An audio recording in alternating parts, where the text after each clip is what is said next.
lagi dengan Pak Yudi. Bagaimana kabar hari ini? Semoga semua sehat ya.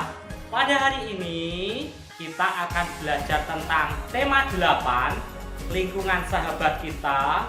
Subtema kedua, perubahan lingkungan dan pembelajaran kedua. Sebelum pembelajaran dimulai, jangan lupa semua untuk berdoa terlebih dahulu ya. Hari ini berdoa akan dipimpin oleh Pak Yudi. Berdoa menurut agama masing-masing. Berdoa dimulai. Selesai. Tujuan pembelajaran pada hari ini adalah yang pertama, melalui teks bacaan, siswa mampu mengurai 3 urutan peristiwa yang terdapat pada teks dengan tepat. Yang kedua, melalui teks bacaan, siswa mampu menentukan minimal 3 peristiwa yang terdapat pada teks bacaan dengan tepat. Yang keempat, melalui teks bacaan, siswa mampu menganalisis siklus air pada peristiwa di bumi dengan tepat. Yang terakhir, yang keempat, melalui penugasan, siswa mampu membuat poster tentang dampak siklus air pada kehidupan dengan kreatif. Pembelajaran hari ini, mari kita mulai dengan membaca bacaan pola lantai gerak tari. Mari kita baca bersama-sama. Pada saat menari, penari kadang bergerak ke kiri, ke kanan, maju, atau bergerak membentuk lingkaran. Jika digambarkan, seolah-olah ada satu garis imajiner yang dilalui penari selama menyajikan suatu tarian. Garis imajiner juga dapat digambarkan dengan melihat formasi pada penari dalam memperagakan tarian. Penari dapat membentuk formasi garis lurus, melengkung, segitiga, dan lingkaran. Bentuk formasi garis dapat berubah-ubah selama penari menampilkan tarian. Garis imajiner yang dilalui oleh penari saat melakukan gerak tari disebut pola lantai. Pola lantai merupakan garis imajiner yang dibuat oleh formasi penari kelompok. Secara umum, pola lantai berupa garis lurus atau garis lengkung. Bentuk pola garis lurus dapat dikembangkan menjadi berbagai pola lantai, di antaranya horizontal, diagonal, garis lurus ke depan, zigzag, segitiga, segi 4, dan segi 5. Bentuk pola garis lengkung dapat dikembangkan menjadi beberapa pola lantai. Di antaranya lingkaran, angka 8, garis lengkung ke depan, dan garis lengkung ke belakang. Setelah membaca bacaan, ada beberapa peristiwa perubahan posisi penari, yaitu digambarkan dengan formasi. Pola lantai dari gerak yang dilalui penari masih ada beberapa. Yang pertama ada formasi membentuk pola lantai diagonal. Yang kedua, formasi penari membentuk pola lantai segi 5. Yang ketiga, formasi penari membentuk pola lantai garis lurus ke depan. Yang keempat, formasi penari membentuk pola lantai zigzag. Yang kelima, formasi penari membentuk pola lantai lingkaran. Yang keenam, formasi penari membentuk pola lantai diagonal. Siklus air dan bencana kekeringan. Peristiwa siklus air merupakan peristiwa sehari-hari yang sering tidak disadari oleh manusia. Siklus air menghasilkan air bersih yang berguna untuk kehidupan manusia. Manusia memerlukan air bersih diantaranya untuk keperluan rumah tangga, keperluan industri, dan juga pertanian. Siklus air menghasilkan air bersih pada saat proses penguapan. Kotoran pada air tidak ikut menguap. Uap air yang menguap adalah uap air yang bersih. Pada saat hujan turun, Air yang dihasilkan pun adalah air bersih dan siap digunakan untuk berbagai keperluan.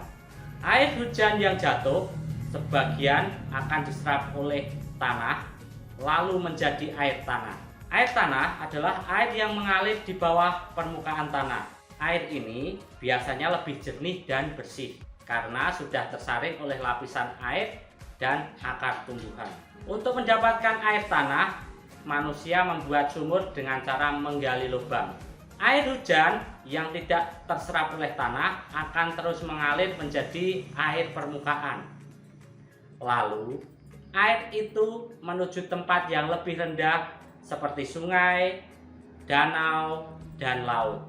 Air permukaan adalah air hujan yang tak dapat diserap oleh tanah tetapi diserap oleh permukaan tanah, sehingga mengalir di atas permukaan tanah dan kemudian menguap kembali. Air ini biasanya lebih kotor karena mengandung lumpur. Air ini juga biasanya membawa berbagai material dari proses erosi. Pada musim kemarau, air hujan yang turun menjadi berkurang. Air hujan yang turun biasanya langsung diserap oleh tanah menjadi air tanah. Jika air sungai dan danau surut, akan menyebabkan berkurangnya penguapan air sebagai pembentuk titik-titik air di awan.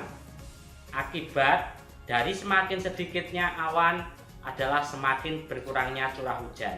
Oleh karena itu, sumur-sumur penduduk pun menjadi kering. Di saat inilah biasanya terjadi kelangkaan air bersih. Jika kelangkaan air bersih terjadi dalam waktu yang panjang, bencana kekeringan akan terjadi. Mari kita biasakan menghemat penggunaan air dalam kehidupan sehari-hari. Pada bacaan di atas, ada beberapa peristiwa yang terjadi. Coba, apa? Coba dijawab. Oh ya, peristiwa pertama adalah proses siklus air. Ya, siklus air. Proses terjadinya siklus air. Mulai dari air di danau sungai menguap naik ke atas, terus menjadi awan, awan akan turun lagi menjadi air hujan dan akan diserap oleh tanah dan sebagian akan mengalir ke sungai, danau, dan laut. Proses itu yang terjadi adalah secara terus-menerus. Terus apalagi coba? Peristiwa yang kedua apa? Ya, peristiwa yang kedua adalah pada musim kemarau sering terjadi kelangkaan air bersih atau yang sering disebut peristiwanya adalah kekeringan. Ya, betul sekali. Kekeringan.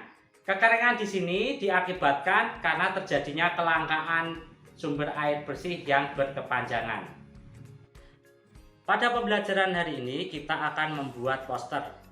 Poster bertemakan tentang siklus air. Alat-alat dan bahan yang perlu dipersiapkan, yang pertama ada buku gambar, pensil dan penghapus, spidol, krayon atau pewarna. Pada saat membuat poster, ada beberapa langkah yang perlu dilalui. Yang pertama, membuat sketsa gambar dengan menggunakan pensil. Langkah yang kedua, menebalkan gambar sketsa dengan spidol.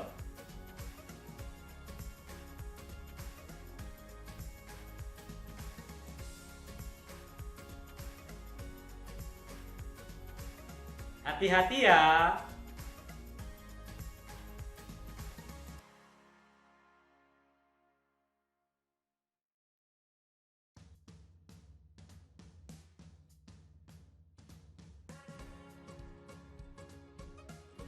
Selanjutnya, mulailah mewarnai.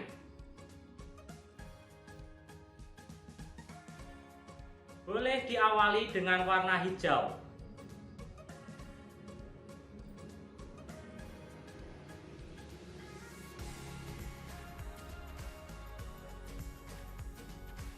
Hijau tua pada daun dan tanaman.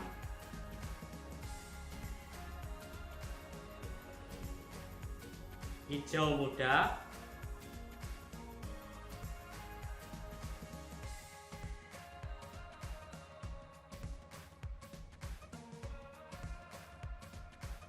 warna coklat pada pohon. Jangan lupa gunakan coklat muda. Lanjutkan mewarnai benda lain seperti keran warna abu-abu, ikan beri warna merah, oranye, dan kuning. Background teks juga warna merah, oranye, dan kuning.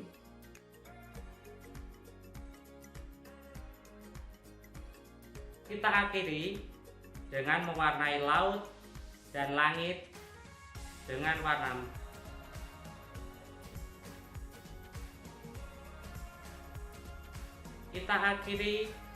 memberi warna laut dan langit dengan warna biru tua dan biru muda.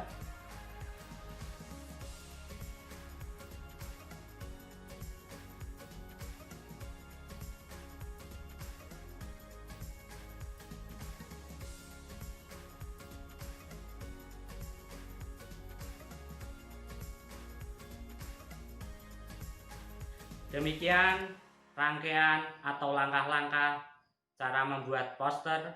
Semoga membantu anak-anak dalam menyelesaikan tugas pada hari ini. Setelah melewati berbagai langkah membuat poster, hasilnya bisa dilihat seperti ini. Pembelajaran hari ini kita cukupkan sampai di sini. Semoga membantu anak-anak dalam menyelesaikan tugas, dan sampai jumpa di video pembelajaran berikutnya. Dadah.